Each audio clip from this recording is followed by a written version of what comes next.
Hi guys, welcome to my channel. तो कल अपने आजीविक कारकों के प्रति अनुक्रिया पढ़ा था। उसके बाद में आज अपन नेक्स्ट टॉपिक है अनुकूलन। ठीक है। अपने पर्यावरण के चरम परिस्थितियों का सामना करने के लिए हमने जीवों को उपलब्ध अनेक विकल्पों को अपनाते देखा है, जहाँ कुछ जीव कार्य सामंजस्य अनुक्रिया करने में समर्थ होते हैं और जबकि व्यवहारिक अनुक्रिया द्वारा करते हैं। ये लाइन अपन को ये बोल रही है कि हम जब किसी इन्वायरमेंट में रहते हैं तो उस इन्वायरमेंट में रहने के लिए अपन कुछ एडेप्टेशन लेते हैं, मतलब कुछ अपने अंदर ऐसे परिवर्तन करते हैं ताकि वहाँ अपन सर्वाइव कर सके। ठीक है। तो कुछ अपन फिजियोलॉजिकल लेते हैं और कुछ अपन बिहेवियरल लेते हैं। ठीक है। अस्थायी रूप से कम दबाव भरे आवास में प्रवास करके ये अनुक्रियाएं वास्तव में उनका अनुकूलन भी है। इसलिए ये अनुकूलन की परिभाषा इस प्रकार कर सकते हैं। ये जीव का कोई एक ऐसा गुण है, आकारिकी, कार्यकी, व्यवहारिकी, मतलब कुछ मार्फोलॉजिकल, फिजियोलॉजिकल और बिहेवियरल है, जो उसे अपने आवास में जीवित रहने के लिए और जनन करने में योग्य बनाता है। ठीक है। अनेक अनुकूलन लंबे समय की विकास यात्रा के बाद विकसित हुए हैं और आनुवंशिकता स्थिर हो गए हैं। जल के बाह्य स्रोत न होने पर उत्तरी अमेरिका के मरुस्थल में जो कंगारू चूहा होता है ना, अपनी जल की आवश्यकता की पूर्ति अपनी आंतरिक वसा के ऑक्सीकरण, जिसमें जल की उप उत्पाद से पूरी करने में सक्षम, उसमें अपने मूत्र को सांद्रित करने की क्षमता भी है, जिससे उत्सर्जीय पदार्थों को हटाने के लिए जल की न्यूनतम आयतन काम में लाई जाती है। क्या है कि उत्तरी अमेरिका में एक कंगारू चूहा है। ये बहुत ज़्यादा इंपॉर्टेंट पैराग्राफ है। आपको डायरेक्ट पूछ सकता है कंगारू चूहे की क्या क्या है, जैसे कि कभी ऐसे लिख देंगे वसा का अपचयन, तो आपको याद रखना कि वसा का क्या है, ऑक्सीकरण है। ठीक है। और मूत्र को तरल बोल देंगे यहाँ पे, तो आपको याद रखना मूत्र को सांद्रित करने में, क्योंकि देखिए मरुस्थल है, मरुस्थल में पानी कम रहता है, पानी कम रहता है, इसका मतलब उसको क्या करना पड़ेगा, उसको अपने बॉडी में पानी को सेव करके रखना पड़ेगा। तो क्या करेगा, मूत्र को है ना कंसनट्रेट फॉर्म में उत्सर्जित करेगा ताकि है ना पानी कम मात्रा में बाहर जाए। ठीक है ना। और जो वसा है ना उसका ऑक्सीकरण करेगा, जिससे क्या होगा, अपन को O2 और H2O प्राप्त होगा। ठीक है। इसलिए ये बोल रहा है, ये पैराग्राफ बहुत इंपॉर्टेंट है। ठीक है।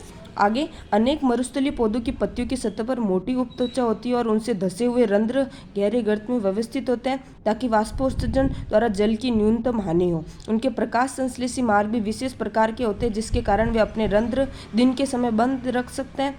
ठीक है। ये क्या बोल रहा है कि जो मरुस्थल होता है ना, उसमें उसकी जो पत्तियां होती है ना पेड़ पौधे की, वो मोटी होती है, मतलब ताकि है ना जो धूप है ना गर्मी उस पर पड़े ताकि वो नष्ट ना हो। ठीक है। और जो उसके अंदर स्टोमेटा रंध्र होते हैं वो अंदर की तरफ धसे रहते हैं ताकि वाष्पोत्सर्जन की प्रक्रिया कम हो और उस मरुस्थल में उसको पानी की जो सेवेज स्टोरेज है वो बनी रहे। ठीक है। इसलिए वो ऐसी होती है। कुछ मरुस्थलीय पादपों जैसे नागफनी, कैक्टस आदि में पत्तियां नहीं होती हैं, बल्कि वे कांटे के रूप में रूपांतरित हो जाती है और प्रकाश संश्लेषण का प्रकार चपटे तनों द्वारा। ये भी बहुत इंपॉर्टेंट लाइन है कि नागफनी में जो ये ग्रीन ग्रीन कलर का अपन को दिखता है ना कैक्टस में, वो उसका तना होता है और जो कांटेदार होती है ना वो उसकी पत्तियां होती हैं। ठीक है। आपको क्या करना है फ्रेंड्स, जो भी इंपॉर्टेंट पॉइंट जैसे कंगारू वाला, तो आपको यहाँ पे की पॉइंट्स बना के लिख देना है, जैसे कि कंगारू वाला है उसके अंदर क्या है, जैसे कि और फिर ये जो मरुस्थलीय पौधों की पत्तियां उसके बारे में, और ये नागफनी वाला है, ऐसे आपको की पॉइंट्स बना के लिखना है ताकि आप इस पेज पे जब आओ तो डायरेक्ट आपकी नज़र उस की पॉइंट्स पे जाए, तो आपका फालतू टाइम वेस्ट ना हो इन सबको पढ़ने में। ठीक है। आप यहाँ पे की पॉइंट्स बना के लिख सकते हो, इसलिए तो आपको स्पेस दिया गया है साइड में सब जगह ताकि आप यहाँ पे लिख सको। आफ्टर देन, ठंडी जलवायु वाले स्तनधारियों के कान और पाद आमतौर पर छोटे होते हैं ताकि उष्मा की हानि न्यूनतम हो। ये एलन का लॉ है, ये भी बहुत इंपॉर्टेंट लाइन है। ठीक है। ध्रुवीय समुद्रों में सील जैसी स्थलीय जलीय स्तनधारियों में उनकी त्वचा के नीचे वसा की मोटी परत होती है जो उष्मा रोधी का काम करती है और शरीर की उष्मा हानि को कम करती है। ये भी बहुत इंपॉर्टेंट, मैं बोल रही हूँ अनुकूलन वाले ये जितनी भी इंपॉर्टेंट लाइन है कीवर्ड्स वाली सारी इंपॉर्टेंट्स है। आपको डायरेक्ट पूछेंगे एलन का नियम क्या है, ऐसे पूछेंगे, आपको डायरेक्ट स्टेटमेंट दे देंगे, फिर वो बोलेंगे ये किसका लॉ है। नीट में डायरेक्ट फ्रेम होकर क्वेश्चन आते हैं यहाँ से। कुछ जीवों के अनुकूलन कार्यकी होते हैं, ये सब अपन ने क्या पढ़े, आकारिकी वाले पढ़े। ठीक है। कुछ जीवों के अनुकूलन कार्यकी होते हैं जिसकी वजह से ये दबावपूर्ण परिस्थिति के प्रति शीघ्र अनुक्रिया करते हैं। अगर आपको कभी कभी उच्च तंगुता वाले क्षेत्र में जाने पर मौका मिले तो 3500 मीटर मनाली के रूप में रोहतांग दर्रा और तिब्बत में मानसरोवर और तंगुता बीमारी का अवश्य अनुभव। आपको तंगुता बीमारी के डायरेक्ट लक्षण पूछते कभी कभी कि इसकी क्या लक्षण है, मिचली आना, थकान, हृदय स्पंदन वृद्धि।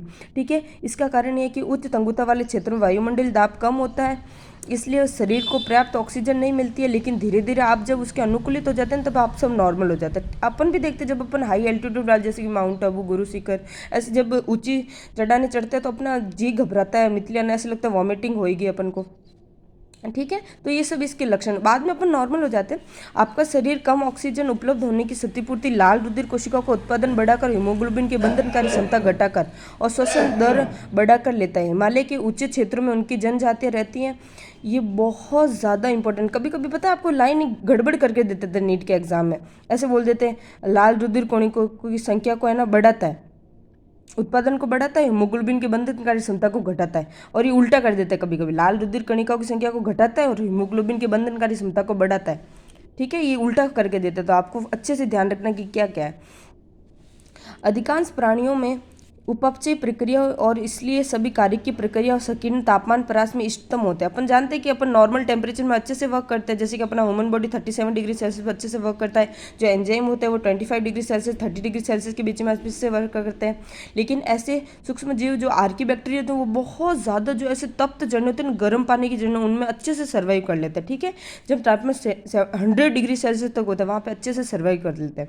ये कैसे संभव है? अनेक मछलियाँ तीक्ष्ण ध्रुवीय जल में खूब पनपती है, जहाँ तापमान 0 से कम रहता है, वहाँ तरल जमने से कैसे बचा लेती है। मतलब जो है ना, जो मछलियाँ होती है ना, वो आपने देखा होगा कभी बर्फ़ वाला पूरा इलाका, बर्फ़ की नदी जमी, उसमें भी जो मछलियाँ होती है वो अंदर तैरती रहती है। अनेक समुद्री अकशेरुकी और मछलियाँ महासागर की बहुत गहराई में रहती है, जहाँ का दाब उस सामान्य वायुमंडलीय दाब से 100 गुना अधिक होता है, ठीक है। तो हम पृथ्वी पर अनुभव करते हैं कि वे ऐसे ज़बरदस्त दाब में कैसे रहती होगी। क्या उनमें कोई विशेष एंजाइम होते हैं? ऐसी चरम पर्यावरणीय परिस्थितियों में रहने वाले जीव जैव रासायनिक अनुकूलनों का मोह क्रम विन्यास दर्शाते हैं।